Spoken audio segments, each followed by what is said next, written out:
Good afternoon to everyone. Welcome to Lusk Perspectives for the week of May 18th, 2020. I'm Richard Green. I'm director of the USC Lusk Center for Real Estate. With that, let me turn it over to John Burns. John is very well known to, I think, most of you, maybe almost all of you.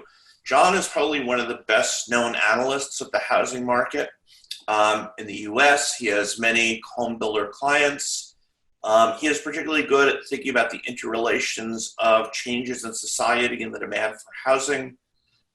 Clearly, we are going through one of those phases right now where there are lots of changes in society that may have implications for housing. So John is, I know, going to talk to us some about the short run, but I'm hoping we'll find out also what he thinks about what's going to happen further down the road. So again, John Burns, it's a real pleasure to have you with us this afternoon. Thanks, Richard. I'll do the screen. We wrote a book on demographics, and fortunately, I have a consumer trend watcher, and boy, there's going to be some great societal shifts that we've been paying attention to, but I'm not going to cover those today. So I'm going to start with the apartment market because I know the USC folks have a lot of apartment developers, and it really shows the first signs of strength and weakness in the housing market. So I'm going to spend a little more time than usual there. We started a weekly market pulse 7 weeks ago, and I'm going to show you what's happening there. And one of the reminders I got is that, hey, it's springtime and good things happen during the spring. So I'll share that with you as well. Then I'll bring in a little bit of demographics from our chief demographer. We are seeing some millennial homeowners come to the rescue right now, which was quite interesting. And then I'm going to wrap it up with our forecast, which is really just, hey, good news today does not mean boom times tomorrow. And I'm finding people are really confusing the two. So let's get into it. So this is where it all starts. This is where I rented a home with 4 people in Palo Alto at that other Pac-12 university. And then my first apartment when I moved to LA. And the reason I'm showing you that is that this is housing demand. You leave home, you get a job, you usually start with rentals. Rent a home or more likely an apartment. And then you move into a rental home or an owned home when you get a better job, when you get married, when you've got more confidence, all these sorts of things. There's a reason I'm walking you through this. Then maybe you buy a second home, and then maybe you end up in a rental toward the end of your life. But when the economy contracts, you see the reverse, usually, unless the government interferes and stops this. And that's exactly what's going on right now, is that the government has put all these incentives in place financially and morally and legally to keep everybody in place. And so that's what we're seeing. So in the apartment market, May rent collections, despite the massive job losses, are only 1.5% behind last year. With that many people laid off, that's just incredible. You can see the collection here, usually this far into May, and this data is a week old, excuse me. But usually by the 6th of May, 82% of the rents are in, and there usually it's 85 on the Class A, and it's at 82. Class B, usually 83. Class C, a little bit harder hit. And it's not equal across the country. So you go to the Carolinas, the Midwest, and the suburbs, the rent collections are really strong. You go to the urban areas, particularly the ones that have been hardest hit economically, like Las Vegas, or hardest hit by COVID, like New York, and the rent collections there are not nearly as good. And the government stimulus has helped a lot with rent collections and even with eviction moratoriums. So you think if you're not going to get evicted, maybe you wouldn't pay your rent, but you got a check from the government.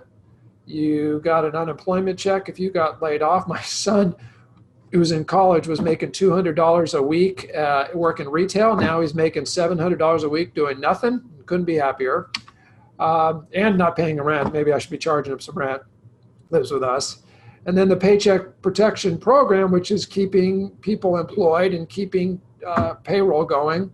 All of this is helping, but I think it's creating some false positives out there, particularly amongst the development world. And I know the USC family is a little skewed towards the development world, so I'm trying to talk directly to the audience here. So the question is going to be, one of them we get, particularly from our building products clients, is what's going to happen to apartment construction? Well, we are at a 33-year high on multifamily construction. So it's just let that sink in for a minute. We built more apartments last year than we did in the last 33 years. And yes, this includes condos and some other things. But slowing demand and a surge in supply are not a good thing for the housing market. So we're looking at the apartment market here two ways. There is an argument for high construction that we hear a lot from our development clients because developers develop. We got record low borrowing costs. We got solid multifamily fundamentals through April, and I share with you the good rent collections.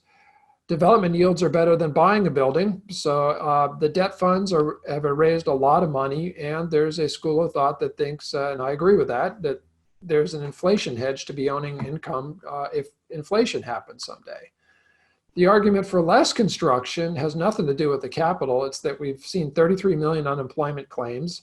The fundamentals are supported by government stimulus that I walked you through. And the CMBS funds are ready to sell and looking for some newer product on the market for capital. This is the last, 1, 2, 3, 4, 5, 6, 7 recessions. Here's what's happened to multifamily construction during those periods. And again, it's very sensitive to job growth. So you see something devastating like in the early 70s or in the Great Recession where it declined more than 70%. But you see things less devastating like the 2001 recession, which has a lot of similarities to this one where construction only declined 7%. And here's where we are in terms of total volume right now, about 500,000 multifamily permits. And the question is, how much is it going to go down? Here's our thesis. We stopped publishing our forecasts at the beginning of March because there was just too much uncertainty, and we've been more focused on our risk indicators and more real-time data. But we think after May in the apartment market, you're going to see some pretty low consumer demand. Remember that about 8% of leases roll every month, and are people really going to renew? They have been when they've got no place to go and they're stuck in place. But I think some of these renewals are going to slow, particularly if you lost your job. So you put in low consumer demand, but high demand from capital means that you're going to get less construction than today. But I believe it's more construction than is going to be needed. So at the end of the day, what we're going to see in the apartment market is falling rents and falling NOI and a pretty long recovery. How far they're going to fall, I'm not quite sure. And NOI income is going to be helped by lower borrowing costs too. So it's not all Armageddon here. As we look into what's been happening this spring, here's a pulse of about 2,000 of our clients that we are pulsing every week right now. Just simple question, is demand for your goods and services better than it was last week? And you can see the green here is good. On all of our charts, green is good, red is bad. Every week has consistently been getting a little bit better. And when you drill into it by category of client, the public builders are really seeing a pickup here. And I'm going to show you that in a minute. But the private equity is also seeing more opportunities and things to do. But it is the apartment market that's been the laggard here, if you will, still doing better than everybody thought it would. And when we drill down into the 6-week trends here, the trends start from the bottom up. It's the public builders that have just been killing it. In fact, 4 weeks ago, they were laying people off, beating the hell out of their subcontractors, planning for Armageddon, and they've done a complete 180 degrees in the last couple weeks. Private equity has been picking up. The building products, which usually is about 2 to 3 week lag, and in terms of real demand is probably a several month lag, is also picking up at a laggard. And again, the apartments here not doing as well. Single family rental has done better than apartment rental because people would rather be in a lower density environment to get away from the exposure to COVID. So last week, resale prices actually rose. I mean, 33 million job losses and rising home prices. Demand held steady. It's about 22% below the levels of pre-COVID. We define the pre-COVID a little differently in each market depending on when it shut down. The demand is now higher. This is for home sales than pre-COVID in 6 of the top 30 markets. The supply was low going into this, and it's even 7% lower than that right now. It's higher. The supply is up in about half of them and down in about half. And the months of supply, which is really the ultimate determinant on price, is now up 27% from pre-COVID, but it's still low. 4.6 months of supply is still quite low. And when you put all that together, prices have actually risen. Now that they actually fell a little bit, they're back up. So they're the same that they were about 10 weeks ago. And they're higher in 18 of 30 markets, not significantly higher. And I have all of that by market, but I'll just show you that this is the listing prices. So this is a little bit apples and oranges. Sometimes, it's not the exact same homes as it was to pre-COVID, but we're seeing some markets like Phoenix and San Diego where the listing prices are down. Others like Indianapolis and surprisingly New York. That's the New York metro area, not Manhattan and Brooklyn. Houston has been just unbelievable. So we've got an office in Houston. Our Houston consulting team had their best month ever last month. The last thing I predicted, the home sales in Houston, I was like, did you know oil was down to $20? Apparently not. Everybody's still buying homes, and it's very, very payment driven, which I'll show you that in a minute. We're also using some tools to check demand we can use Google Analytics. Searches for new homes and resales fell, but now they're up 18% for new and 7% for resale. Rental searches are still down, but they've been getting better. They're down 8% on apartments and down 7% on single family rentals. So this is not Armageddon news. This is good news, and it is year over year, so it is comparing spring to spring. So this is what the trends look like week by week. The bottom here for apartment searches was the end of March. Picking up a bit since then. Oops. Rental homes, again, bottomed at the end of March, things getting better. The existing home market, one of the things that's happened since this all started is we've seen mortgage rates fall to the lowest mortgage rates ever.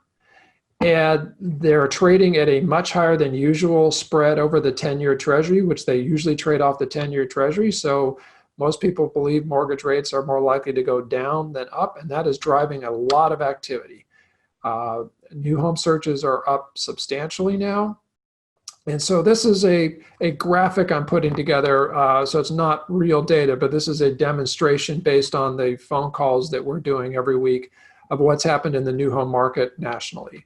So if we were at 100% in a market in early March, it had plunged 85% by the end of March. Then we started to see things pick up, and this is about what we're seeing now. I had a client who had a record week last week in Tampa. The market has really responded to low mortgage rates. Purchase applications are picking up, so a lot of different, when you can look at 5 or 6 different data indicators and they're all pointing to the same thing, you have a lot of confidence in your conclusions here. And so I've got a lot of confidence that home sales have picked up. So let's talk a little bit about why and who. So this is the way we look at the U.S. housing or the U.S. population, if you will. This is, you see the decade born, so you can find your year. I'm 1963 there, right after that peak in orange. This is the number of people alive today that were born in this given year. And then this is the people who are born in another country that year who are now here. And I'm not going to walk you through all of this, but we did a 10 by 10 year look. We gave each generation figures that would go. My phone would ring during this. Sorry about that.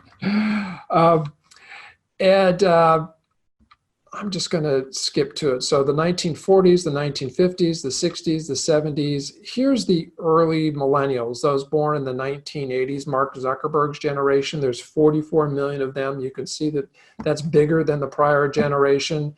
They're now 31 to 44 years old. If they've been renting this whole time, they're the ones that are now saying, let's get out of our rental and get into home ownership because we're ready to rock and roll. That's who we're seeing buying. and also these younger millennials, which are even a bigger cohort, 46 million people born in the 1990s. The numbers go down after that, but you see that's due to that shaded piece, immigration. Usually you immigrate here in your 20s and 30s, so those numbers should get bigger too. But that's the cohort that we're seeing. Obviously, the ones who have not been laid off, who are comfortable in their job, just now is the time to move into home ownership. That's what we're seeing. So let me look at the home ownership rate for each of them. Those 1980s sharers, we call them the sharers because they're the ones that invented the sharing economy. But let's look at people in their 30s. The early boomers had a 68% home ownership rate in their 30s. Those born in the 50s, Bill Gates' generation, had a 56% home ownership rate. Then you get to 62%. This was at the peak of the housing market when subprime was going crazy. Then it's plunged all the way down to 50% a couple of years ago and back up to 53. So you can see that home ownership in your 30s has been highly volatile over the years, but there's a lot of upside potential here, at least demographically, and you can come up with a lot of reasons why they're low, student debt and everything else. But this is part of the thesis here, is that we're going to see higher home ownership amongst people in their 30s. This is their time to get in if you haven't been economically damaged. However, that's not the case for the younger millennials. I'll just skip ahead here so you can see the thesis, but they're at 28% right now, which is not historically low. It's similar to my generation at the same age. Clearly, it's below what it was during the big boom before. But there's some upward demographic potential here for some strong home ownership that people have been talking about forever. And we're seeing some of that get off, move into home ownership right now. Also, demographically, this is simple math. It's a forecast over from 2018 to 2028 of taking people and saying, hey, I'm going to be 1 year older next year. You can see that we are going to see population growth in America of 30 to 49-year-olds, which is more the home ownership years, and less growth in your 20s. And this has got a immigration assumption in it that's probably too positive too. So it's actually probably going to be less than that. So the next decade is home ownership oriented. And there is a big fear of missing out on 3.3% or less 30-year fixed rate mortgages. I believe some of the headlines, including some of the things promoted by one of the guests you had on one of your prior events, is that mortgage credit is too tight. Here's what they're looking at, the data that doesn't go back that far. The mortgage credit availability has fallen, but a lot of that analysis goes back to 2000 and which was the highest home ownership and lowest, the easiest credit ever at the time then. But here's the actual qualifications that people read about that mortgage tightness don't actually understand. Richard knows this better than anybody from his years at HUD. But we require accurate documentation, which is probably more strenuous than ever before. The credit score, say 640, 650 and above is the top 75% of America. A lot of the rhetoric is that credit is too tight, but this is the top 75% of America who can qualify easily. The down payment requirement for most homes today is 5% or less. And total debt payments can exceed 43% of your gross income. So to say that you only need to be paying your bills, come up with 5%, and you can use most of your income to get into home, I would not say is overly tight. It's a little tighter than it was a few months ago, but not that tight. So it's pretty easy to become a homeowner. On the negative side, this is the industry employment by generation, and you can see the younger folks are more into the leisure and hospitality, which has been hurt. So there is an element of distress here. The sentiment is actually bad. Even if you look at millennials, this is the lowest time ever to buy a house, in terms of worst time ever, according to them. But you've really got two schools here. You've got those that are fine and are ready to buy, and then you've got those that are not. And then there's this whole student debt issue, which is really weighing on home ownership too. So here's my conclusion.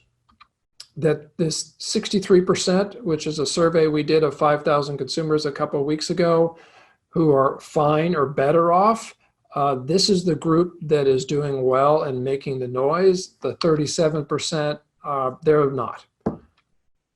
So let's move into the forecast here, and then we'll get into the questions. So going back to what I showed you earlier, the lowest mortgage rates ever are simultaneously helping renters become homeowners. In this big flashing orange, that's what's going on, moving from an apartment into an owned home or a rental home into an owned home. But mortgage forbearance, eviction moratoriums, and government stimulus are halting the opposite of what normally happens, where people having to leave their own home and go into a rental, move back in with mom and dad. And there's been some of that for safety reasons, but not significant. So beware the false positive news that's coming out, because it's government stimulus that's causing this positive, and this government stimulus that's going to help you with your rent and help you not pay your mortgage and help you not get evicted is not going to last forever. So here's how we think the spring plays out. As a reminder, this is the spring, so it is leasing and selling season. 6 months from now, the season will be very different. The stay-at-home orders are really discouraging people from moving. The government rent and mortgage payment assistance are helping the unemployed stay in place, whether you're getting a check from the IRS, an unemployment check, or the PPP. Eviction moratoriums, which are at the city level, are helping renters stay in place. And the mortgage payment forbearance is helping homeowners stay in place. So you see a lot of quote unquote stay at home. In terms of home ownership, lowest mortgage rates ever. I've got one employee who he and his wife are pregnant in a 1-bedroom apartment in San Diego. Now's the time to move and own. New homes are taking market share because it is so much easier to check out a new home and there's nobody in it and it's clean, and the home builders are actually paying extra commission to the real estate agents to bring their buyers. So the new homes are taking market share. And then some of those buyers are still paying rent because they haven't moved yet. So I do expect a little more distress in the rental market because of some of the strength in the for sale market. And then in terms of construction volume, the builders are going to start a lot more homes. And these are the 17 public builders that we're tracking. They've got $9 billion in cash on their $108 billion assets combined. Their debt to equity is 50-50, which I know private builders aren't anywhere close to that. And imagine this. You went last week to the bond market and raised $500 million at a 2.6% interest rate due in 5 years. Or you went to the bond market and got $600 million due in 10 years at a 3% interest rate. Or you went and exchanged and got $400 million at 4.95% due in 2028. The markets, you can grade land with this. You can buy land with this. You can do whatever you want. The public builders are just going to keep plowing through here because the capital markets have allowed it. And also, they need to start a lot more homes because the sales have picked up so much more than they thought they would. Their number of unsold finished new homes per community is near an all-time low.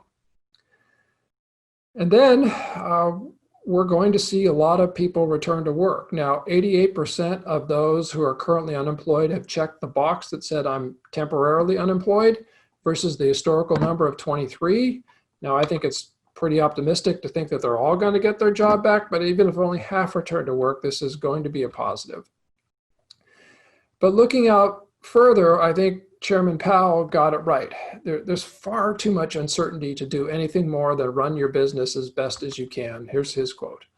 While the economic response has been both timely and appropriately large, it may not be the final chapter, given that the path ahead is both highly uncertain and subject to significant downside risks. And so that's how we're telling people to enjoy this, take advantage of this, but there's a lot more news to come. So here I'm going to wrap it up and then we'll go to Q&A.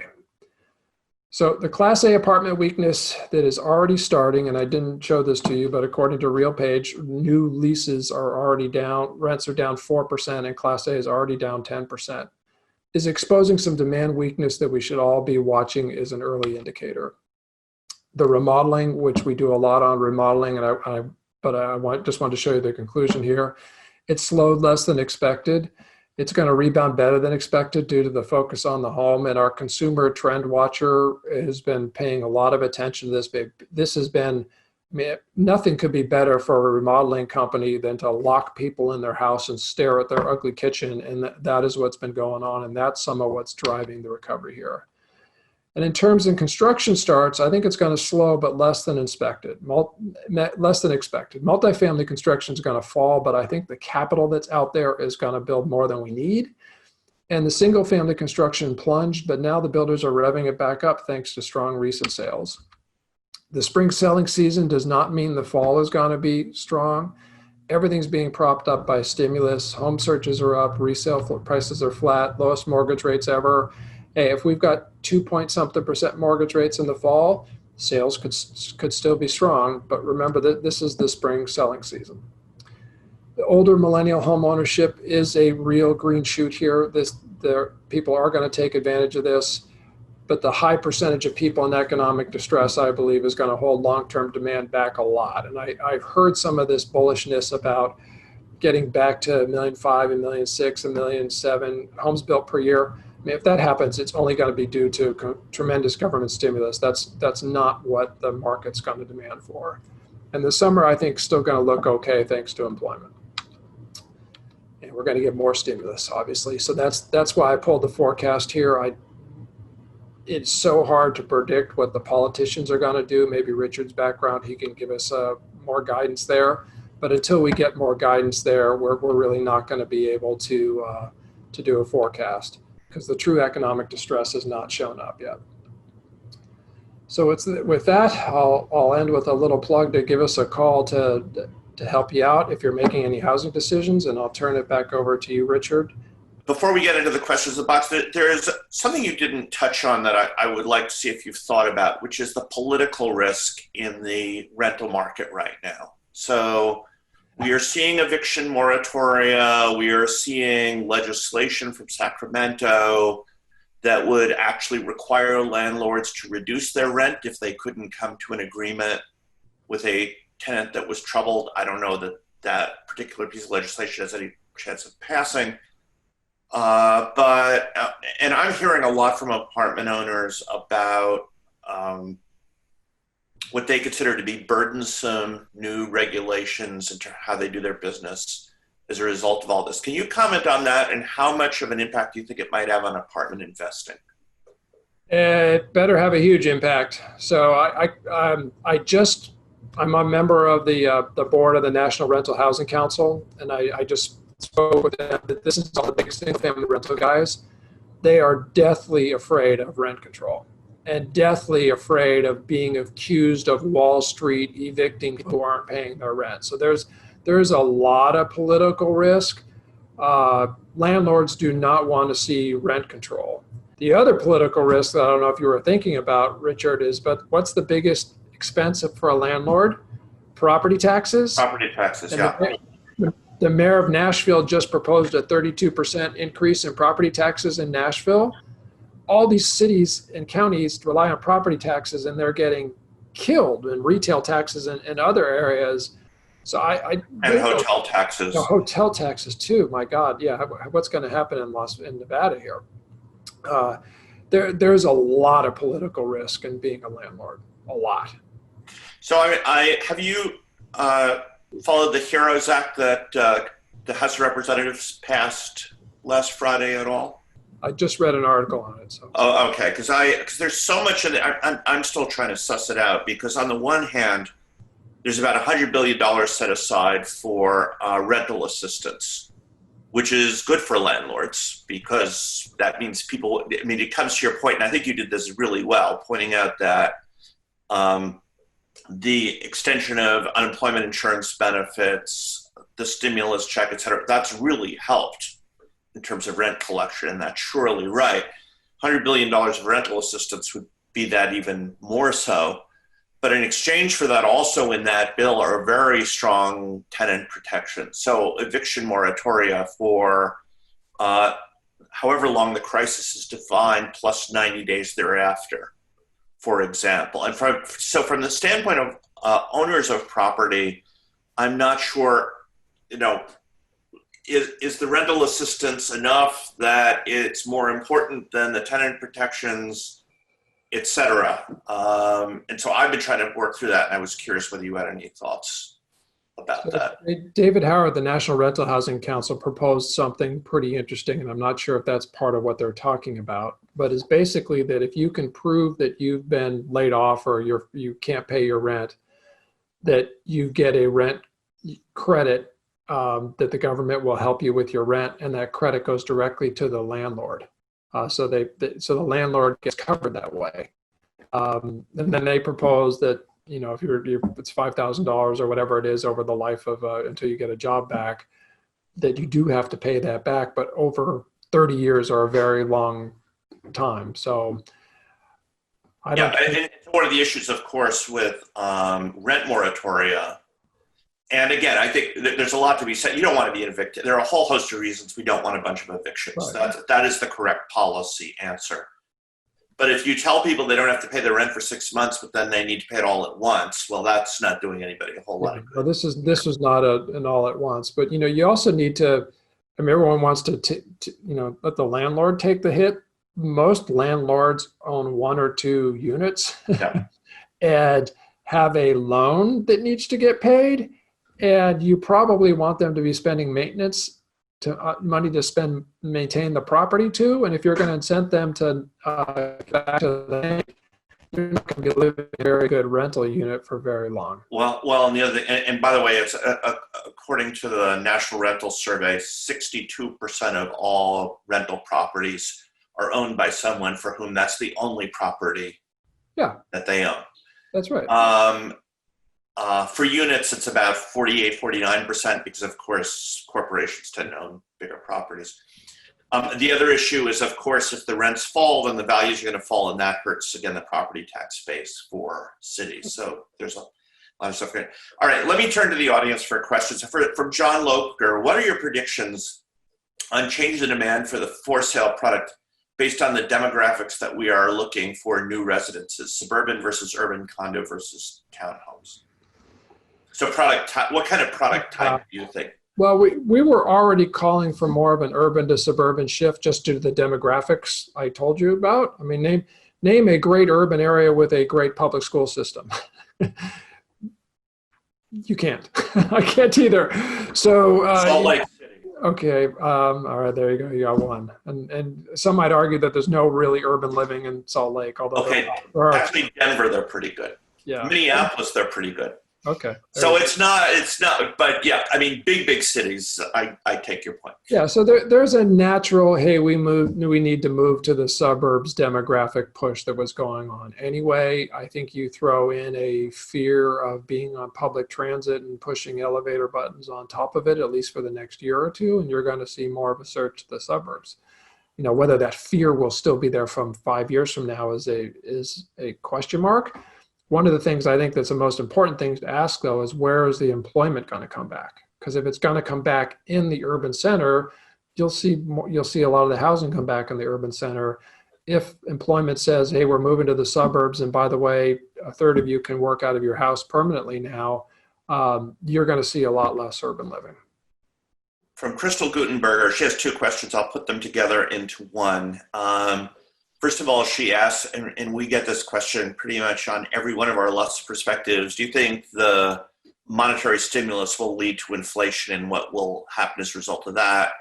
And then what do you think are some creative opportunities available right now in these unusual times? So one of our guys has won 6 Fed forecasting awards, and he's actually doing a piece on that right now, the whole deflation versus inflation. And what I've told him is, if you can explain it to me, then we can explain it to our clients. So that's what we're going to do next week. The pressure is very deflationary right now. Everything I learned in college is when you print money, it becomes very inflationary. But what I've learned since then is it only becomes inflationary when everybody starts spending it. And so that's I think we're going to see deflation followed by inflation. The consensus is, though, that we're not going to see a lot of inflation, and I'm challenging consensus on that. There are to this problem for housing. If all these building material companies lose a lot of their commercial product and need to make it up with their residential product on the basic prices. If they can't build materials as efficiently as they used to because people have to be 6 feet apart, they're going to have to pass those additional costs on to you. So we're going to see certain materials have cost inflation due to costs pretty soon here. Yeah, and along those lines, the other thing is, even though we are printing money now, on the flip side is, and I'm going to take a little issue with you, John, I think lending has gotten much tougher in the last couple of months. For example, there are a lot of lenders now that won't do FHAs. They just won't do them. And while, yes, you can do a low down payment loan for Fannie Freddie, the loan level price adjustment matrix makes them very expensive to do. So you really don't get that 3.2% interest rate if you're getting that kind of loan, which might mean it's just not attractive at all. In any event, we could see throughout the spectrum of lending, and not just housing, that lenders have tightened up, which is something that basically reduces the money supply. There are 3 ways that the money supply can expand or contract, and one of them is if banks hold more capital, you're basically contracting the money supply. So it's not even clear to me, and if we look at like M1 and M2, you don't see this big spike in them that we might have expected in light of this. So I'm not even sure on the monetary side. I agree with everything you said on the real side of the economy, but even on the monetary side, I'm not sure that that's that much of an issue. Sudareddy has a question. JBREC is fairly bullish on the single-family build-to-rent space. Has your view changed due to the positive data in the for-sale market? Can both sides operate in parallel fashion and both succeed? Yes, I think they can. The single family, unlike the apartment market, the single family rental market, although there is some construction of it right now, is not very significant. And even if you look at it market by market during the last downturn, the worst hit market for rent decline during the last downturn was Phoenix of 4%. I mean, foreclosures create rental demand. And we've done a lot of research on this, and a huge percentage of, and I'm talking about the upper half of renters, not the lower half that need Section 8. That's a different, the upper half who could become homeowners, which I think that's what this person is talking about. There's a huge percentage of them that just for one reason or another do not want to be homeowners right now. And it's life stage and decision, and recently divorced, might relocate. There's a lot of reasons people choose to rent. I think both sectors are doing pretty well right now and can continue to do well. Do you think, so to me, and you've heard me talk about marriage and homeowning and how depressed marriage is something that's continued to depress that the homeownership rate would be higher if people were marrying at the rates they had in previous generations. Which leads me to my thought about how when you're not married, just not having to deal with property management is a real benefit of renting instead of owning. And for me, the single family rental market, the issue has always been, can you really manage them efficiently? Because you don't have the obvious economies of scale. Do you see people overcoming that hurdle as they're developing these businesses? Oh, I mean, there are 4 publicly traded companies where you can look at their financials and see these guys are making money. I mean, they're audited financials and they're doing it. So the answer is clearly yes. And the apartment guys just completely missed that opportunity. Completely. What they really missed was a lot of the technology ability, like the let yourself in to show the property to yourself and as a leasing solution, as a maintenance solution, like let's get on your phone with FaceTime and you show me what's wrong and I'll tell you how to fix it yourself. I mean, these guys have really used technology to really streamline operations, and they're only getting started, frankly. They haven't got into the ancillary services that apartment owners sell, pest control in Texas and other, they're doing great. Okay. So again, if you have questions, please type them into the question and answer box, and I will pass them along to John. Outliers always fascinate me. And so Indianapolis I think was it rents or house prices? I don't remember which now, but they're up 8%, and which is double anybody else. Is that just an anomaly, or is there something special happening in Indianapolis that we should all know about? If there's something special, I haven't figured it out. So I've been asking my clients in Indianapolis if they're telling me the housing market is solid, but even the data we're seeing is surprising them as being positive. So let me ask you this. So you and again, I completely agree with you that one of the reasons that the housing market hasn't collapsed in the light of 36 million people filing for unemployment, which is just an astonishing number. In fact, I was typing it into a presentation a couple of days ago, and I literally got sick to my stomach as I was typing it. No. Is forbearance is clearly it's just preventing people from forced sales, which has got to be enormously helpful at keeping this from being a collapse, and in fact, sort of keeping air under the market. Right. Now, Fannie and Freddie have both announced the way that you will be able to repay those missed payments is just when the mortgage is done. It will either be, you pay off the mortgage, although almost nobody ever really does that. Or when you next refinance or when you sell to buy another house, at that point, that amount will come due. So there won't be it won't be your payments go up. So there should be no pressure to shock the system. So in light of that, you were still fairly bearish on single family housing in the sort of what I'll call medium term is I think a fair way.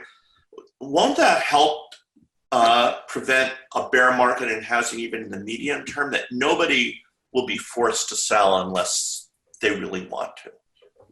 No, absolutely. I mean, it's going to be the huge difference in this cycle versus last cycle is that, they're playing hardball, and there's some articles in the newspaper that make it look like the servicers aren't being fair. But they're going to do their best to keep you in the house because the owner of the mortgage loses less money that way, and you're better off that way. And but the jumbo market, which is about a third of the market, is not that way. So you could see far more distress in the jumbo market. One of the interesting side twists of the last cycle is now the government controls and owns the mortgage market, or 2/3 of it. And I think what they've been doing is very, very wise for everybody. That said, Richard, I still think there are going to be a lot of people 12 months from now who don't have a job, who had one in February. And that's the reason for caution. Yeah. And let's give a shout out. I mean, he wasn't directly responsible for the issue for mortgage forbearance, but I do think we're very lucky to have Jay Powell in his job right now. He as the Fed has done an amazing job, I think, of learning lessons from the past crisis and applying them to this one. No, and Mnuchin knows the mortgage bank. He used to run a bank. He made a lot of money off of distressed mortgages once upon a time. That's right. You can say what you want about them politically, but at least they have experience in housing, which is a good thing. Yeah. Okay. A question from Parrish Silva. What are your thoughts on housing in Dallas, Vegas, and Phoenix markets? These are perceived to be the low cost. He's correct. These are where people from Los Angeles move to. These are perceived to be low-cost alternatives to the LA market. Yeah. So those three, Vegas, Dallas, Phoenix. Yeah, well, Vegas's economy is a one-trick pony, and you tell me when the casinos are going to be 80% full again, and I'll tell you when Vegas is coming back. I intentionally didn't show some of the Vegas data there because some of it looks better than it is. And so I'm very, very cautious on Vegas because of its dependence on the casino industry and what's going to happen in that. How's that government going to get its act together when all their revenue just disappeared from hotel taxes? Dallas is holding up okay, particularly at the lower end. Things are fine, and we're seeing a lot of people buying homes coming out of a rental situation. Dallas added 100,000 jobs a year for year after year after year. And a lot of those people haven't really settled down into home ownership, so it's doing okay. Phoenix was our #1 rated market in the country in February.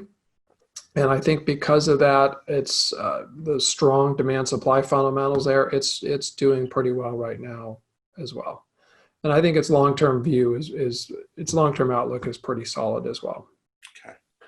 I've long thought that California could learn a lot from Dallas and Houston. They're not cities personally I particularly care for when I visit them. Sorry for people who are from those places.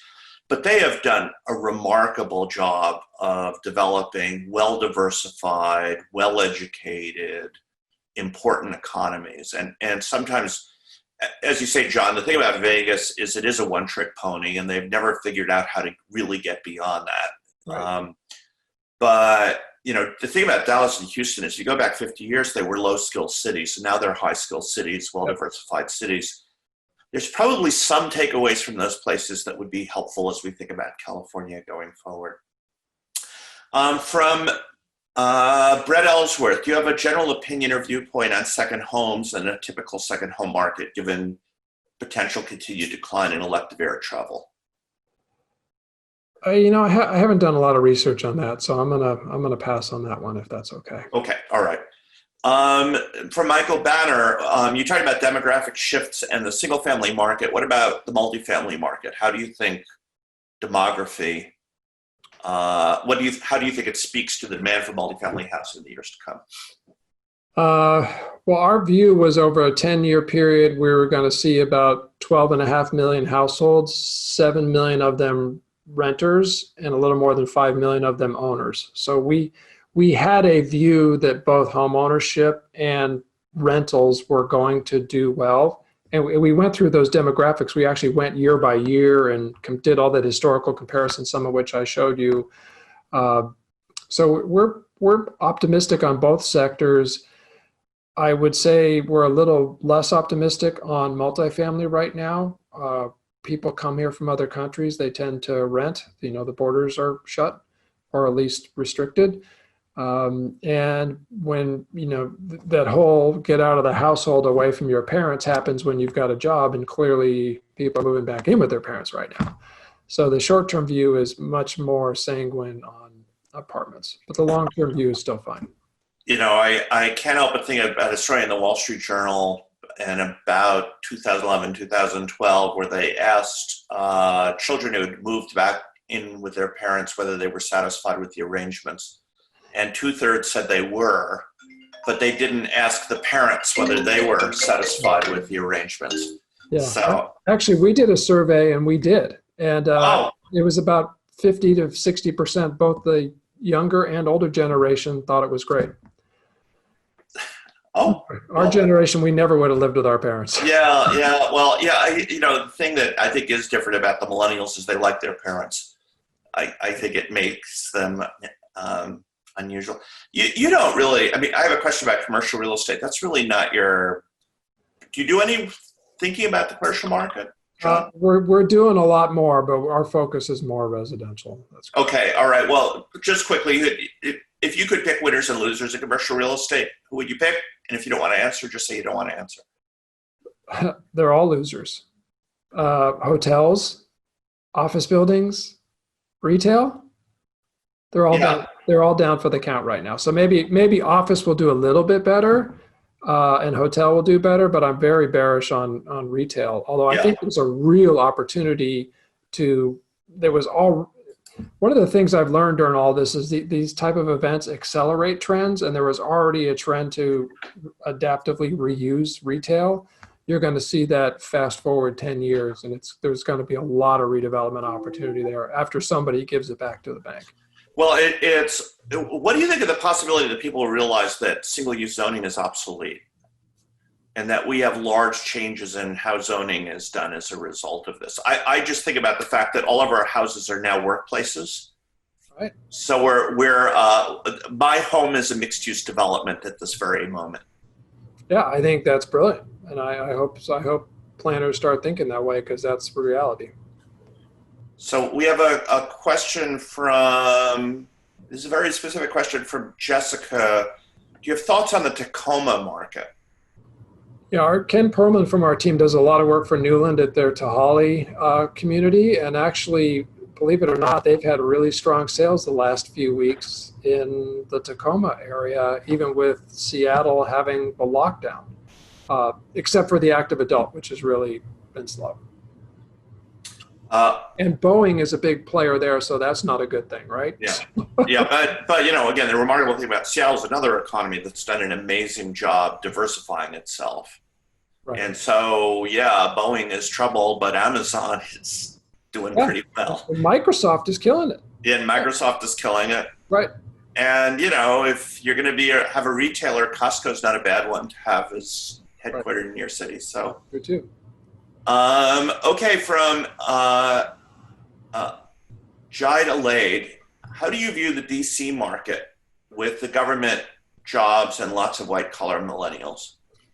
Yeah, the DC market, all of our data is showing up is that it's holding up as well or better than the country overall right now, which is fascinating to me. So do you think that again, do you think the Amazon effect might be, the ramping up there might be one of the mitigating? I think it is. It's also very, at least from a single family standpoint, it's very supply constrained. There's been so little supply there. And although there's been a fair amount of apartment construction to, ever since 2008, the world seemed to think the closer I am to DC as a business, the smarter I am. And you've seen a lot of companies move into DC or move in operations to DC to stay closer to the politicians. And so I thought it was going to be the opposite. Is like, oh boy, people will be worried about a regime change at the election, and then they'll leave. That's not the case at all. Yeah. So I'm going to have two more questions. So one is Crystal again, and I usually don't give people two, but I like this question so much I'm going to ask it. And it relates to something you were talking about. Given that the state of California is being more aggressive to purchase hotels, motels to convert to homeless housing, what are your thoughts on the future of the hospitality market and opportunities for affordable housing? And that's a great question. I don't know the answer to it. One of the things that we were pointing out going into this was how much debt there was out there. And I think we're going to see which hotels have a lot of debt and which ones don't. It's going to be a big loan restructure. If some of that gets restructured as housing like you're talking about, I think that would make some sense. But I don't have any more insight than that. The other thing I'll just say is that hotels really need to be at 60, probably closer to 70% occupancy to make money. And I think the only way we see that this year is that if a lot of them just shut down altogether. Well, so the other ones could be up. Yeah, so RevPAR in Los Angeles right now, and I know this because a student wrote her senior thesis for me about this, is $25 a night. Yeah, that's not sustainable. And the theme of her thesis, and I think it's a really good one, is LA should be just renting these things out like crazy for the homeless population. They can guarantee the owner a stream of revenue that's much better than what they're getting right now.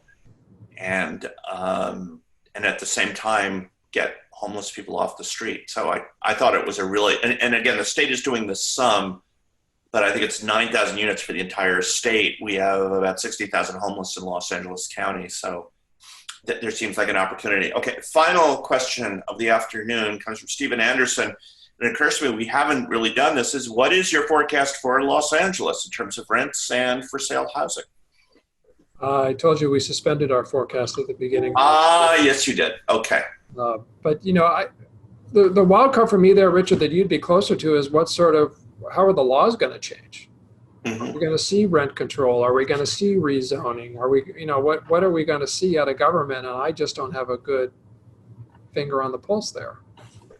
So I'm sorry, I don't have a forecast. No, well, that was helpful, John. Well, again, John Burns, thank you very, very much for joining us today. That was a really terrific, entertaining, and insightful presentation. John, we've also been asked whether you're willing to share your slides. So, yeah, if you want my slide, just send me an email to jburns@realestateconsulting.com. I'll PDF them and send them. Okay, why don't you just share your screen real quick and put that contact info back up again? Bottom left corner. Bottom left corner. And so if you want the slides, please send an email directly to John. We will also say this on our website, and he will send you a PDF of the slides, which makes a lot of sense to me. We're good. Again, thank you everybody for joining us today. John, can't thank you enough. My pleasure.